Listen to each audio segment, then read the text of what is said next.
Hello everyone, welcome to the Lang Focus channel, and my name is Paul. Today's topic is the Afrikaans language. A couple of weeks ago I released a video on the Dutch language, which you can find right here. This is kind of a follow-up to that video because Afrikaans is a descendant of Dutch. That means that just like Dutch, Afrikaans is a West Germanic language.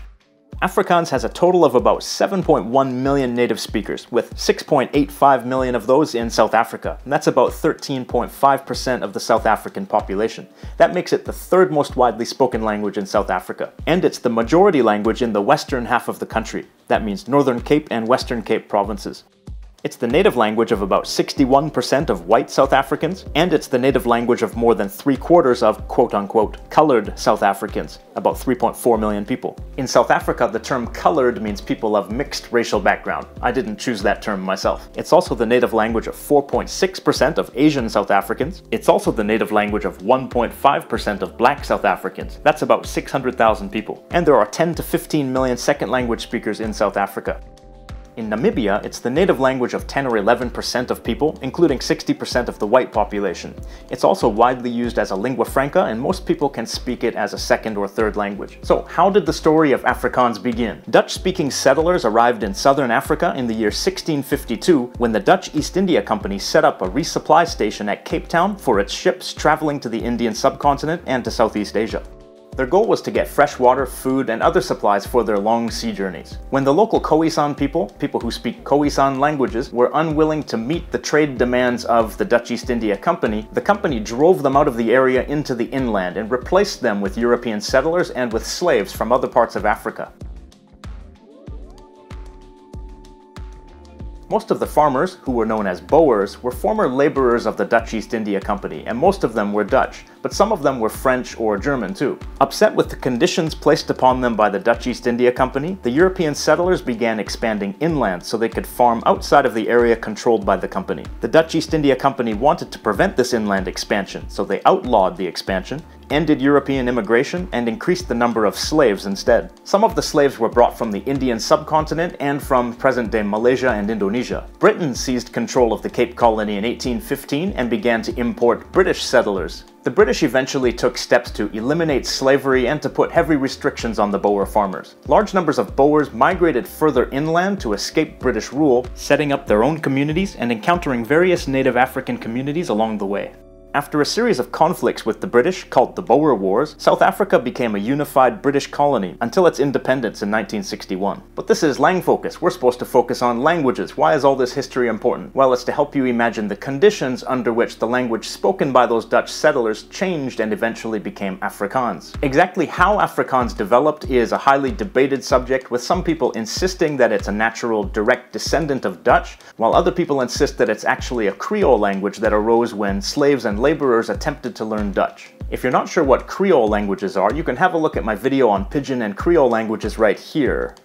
Nobody knows exactly what processes caused Afrikaans to develop, but it's unlikely that either of those two theories is 100% true. In the early years of the Cape Colony, there was a continuous stream of Dutch-speaking immigrants, as well as other Europeans who learned Dutch as a second language. There were also many local speakers of Khoisan languages who learned Dutch as a second language. And there were also African and Asian slaves who learned Dutch as a second language. Local Africans and slaves most likely spoke a Dutch-based Pidgin language at some point. Typically, a Creole language arises when a Pidgin language becomes the native language of the next generation, usually without a lot of influence from speakers of the original standard language, for example, slave owners or colonial settlers. But in the case of Afrikaans, there was always extensive contact with native speakers of Dutch, more specifically the emerging dialect called Cape Dutch. On top of that, Standard Dutch and not Cape Dutch was the language that was taught in schools. Both of these factors would help Cape Dutch remain relatively similar to Standard Dutch. So even if Afrikaans is a Creole language, it's more like a partial Creole or a semi-Creole language. Two Creole languages that I'm familiar with are Tokpisin and Bislama, which are spoken in Melanesia, and they are English-based Creoles. Both of those languages consist of mainly English vocabulary, but with the syntax, grammar, and phonology of an oceanic language. They're essentially new languages that got their vocabulary from English. but Afrikaans is not like that. Its grammar became simplified, but the syntax of the language is basically the same as Dutch, and its phonology is also close to Dutch. So it seems that Afrikaans developed from a form of Dutch that was influenced by second language speakers, rather than a completely new Creole language featuring Dutch vocabulary. That's my personal assessment, but I'm sure some people will disagree, and that's fine. Afrikaans continued to develop until it was legally recognized as its own language in 1925. So how is Afrikaans different from Dutch? Loanwords. The vocabulary of Afrikaans was influenced by the various languages that it came in contact with. For example, Malay, the word amper, meaning almost, comes from the Malay word hampir. The word baie, meaning much, comes from the Malay word banyak. Portuguese, the word kombers, meaning blanket, comes from the Portuguese word Cobertor. The word kraal, meaning cattle enclosure, comes from the Portuguese word curral.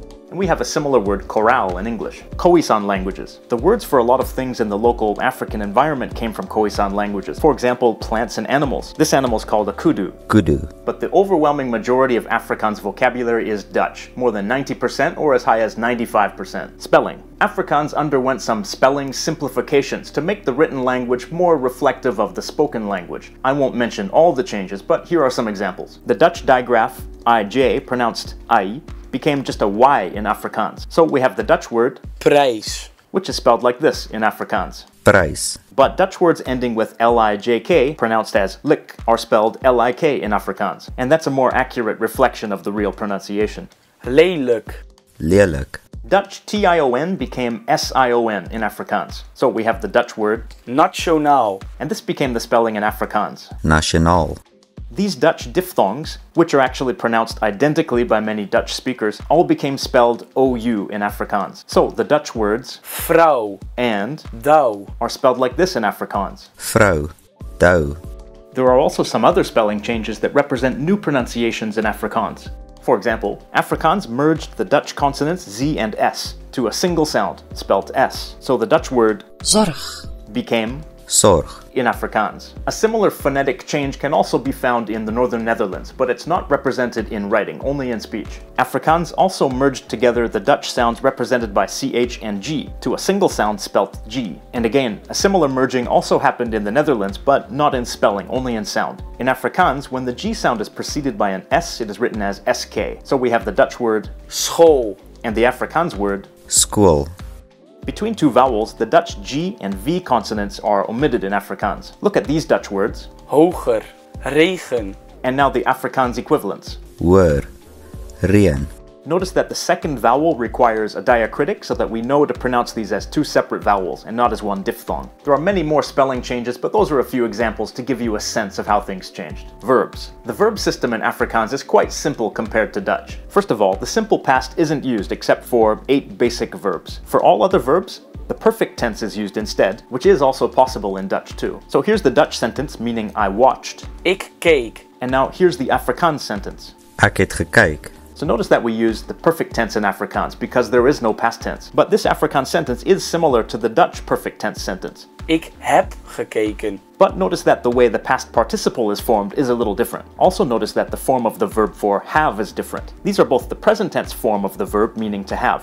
The one in Dutch is conjugated for first person singular, but Afrikaans verbs don't change according to person or number. So the Dutch verb will change in other sentences, but in Afrikaans it will always be het, There is also no pluperfect tense in Afrikaans. Pluperfect is like had watched. Instead, the perfect form would be used. So let's just jump into a few more example sentences and look at these differences as well as some others. The next sentences mean I talked to my children. In Dutch, Ik heb met mijn kinderen gepraat. and in Afrikaans. ek het met my kinders gepraat, First of all, notice the difference in personal pronouns. In Dutch, Ik. and in Afrikaans. Ek. And then notice the different forms of the verb meaning to have. The next word, met, means with, and next we can see that the possessive pronouns are different. In Dutch, Mijn. and in Afrikaans. My. Next is the word for children, but notice that the plural form is different. Notice that the word order is exactly the same, and that the second verb goes at the end in Afrikaans, which is the same as in Dutch, and also the same as in German. The next sentences mean, did you have a good New Year? First in Dutch, Heb jij een goed nieuwjaar gehad? and in Afrikaans. het jy 'n goeie nuwejaar gehad, In English it's like, have you a good new year had? Again, we see the different forms of the verb meaning to have. Then we see the different spelling of the personal pronoun jy, meaning you. Then we have the indefinite article, which has been shortened in Afrikaans. Then notice that the word for good is slightly different. Then after that, notice the slight difference in the words for new year. And finally, the past participle of the verb meaning to have is the same in both sentences. Now let's look at a similar sentence, but with a little change. This one means, did he have a good new year? In Dutch. Heeft hij een goed nieuwjaar gehad? And in Afrikaans. Het hy 'n goeie nuwe jaar gehad? Look at the first word and notice that the Dutch verb conjugation changes. This is the third person singular form of the verb, but the verb form stays the same in Afrikaans. And next we see that the personal pronoun hy, meaning he, is spelled differently. After that, the rest of the words are the same as in the sentences up above. The next sentences mean, we will live, we will die. In Dutch, We zullen leven, we zullen sterven. and in Afrikaans. Ons sal lewe, ons sal sterwe. Notice here that the subject pronoun for we is different. In Dutch, the subject pronoun is we, but the object pronoun, similar to us in English, is ons. In Afrikaans, ons is both the subject and the object pronoun. Next, notice that the future tense in Dutch is formed using zullen plus the infinitive. In Afrikaans, it's formed by using sal plus the verb. And there really isn't an infinitive in Afrikaans, there's just one single verb form. This part here is the same as the present tense form. So we can see that there are some differences between Dutch and Afrikaans, but generally the vocabulary is very similar and probably very easy to recognize once you're aware of those general differences. And the word order is basically the same. So how well can Dutch speakers and Afrikaans speakers understand each other? The answer to this question depends on who you ask, but generally they seem to be mutually intelligible to a moderate level, with Afrikaans speakers being able to understand Dutch better than Dutch speakers can understand Afrikaans. There are a couple of important factors in intelligibility. One of them is accent. I've heard from a few Dutch people and from a few Afrikaans people that they can understand certain speakers of the other language very well, but other speakers are harder to understand. And that might be because certain Dutch dialects have pronunciation that is more similar to Afrikaans than others. And there are also a lot of second language speakers of Afrikaans whose accent might be difficult for native Dutch speakers to understand. Another factor is register. Register means the level of formality used. Now, if the speakers of both languages use the standard formal variety of their language and they don't use any local variations or slang, then they'll probably understand each other much better. Formal speech basically resembles the written language, and the speakers of either language can basically understand the other one when it's written. A common question that I see written on the internet is, should I learn Afrikaans before learning Dutch? Would that help me to learn Dutch later on?